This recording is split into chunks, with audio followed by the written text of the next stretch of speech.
Alright, so in order, class, to have a better understanding of the supply and demand, I'm drawing a graph on the board. This graph is going to represent, on the y-axis, we're going to be looking at price. On the x-axis, we're going to be seeing quantity. Now, of course, this is only visual aid to help us understand the fundamental and microeconomic analysis of buyers and sellers and of their interactions in the market. Now, on this graph, we're going to have, like I said, prices and quantity, indicated by P2 and P1, intersecting with the Q1, Q2 model here. And again, this is for comparative analysis. So you can understand then the fundamentals. Now, fundamental theory of supply and demand is strictly considered. The model applies to a type of market called perfect competition, in which no single buyer or seller has much effect on prices, and prices are known. The quality of a product supplied by the producer and the quantity demanded by the consumer are dependent on the market price of the product. The law of supply states that quantity supplied is related to price. Now, this is what I'm plotting up here is the quantity again, the quantity as compared to the price of the market demand. Now, it is often depicted as directly proportional to price. The higher price of the product, the more the product will supply. Ceteris paribus, which is Latin, of course, for producer will supply. I don't know if any of you speak Latin, but those of you who do know exactly what I'm talking about. Otherwise, you guys have just learned a little more about something else.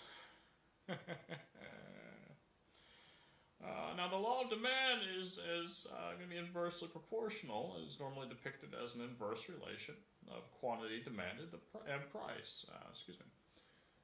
The higher the price of the product, the less the consumer will demand.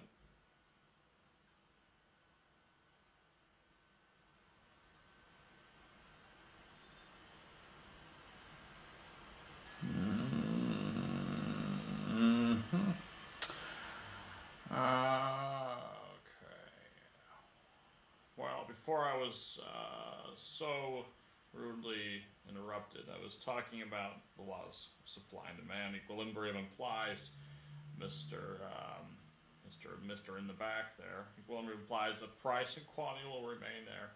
It begins there. Now, we need to look at the supply schedule. The supply schedule and demand schedule are two very important things. You cannot get the basics of economics of any of these models if you do not understand supply and demand schedules. Now, the supply schedule is a relationship between the quantity. Again, this is the x-axis here of goods supplied by the producers of a good, and the current market price.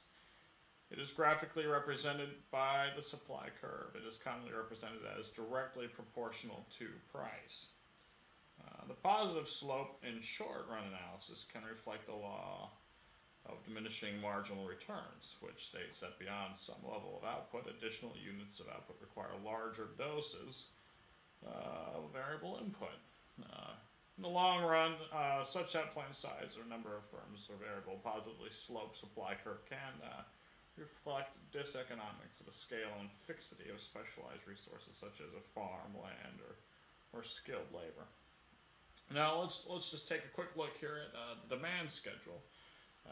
Time is, of course, running on, as they say. Right, okay.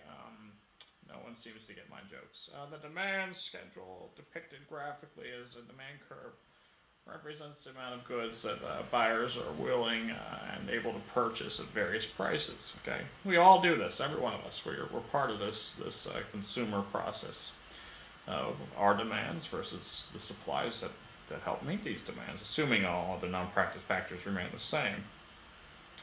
The demand curve is almost always represented as downward slope.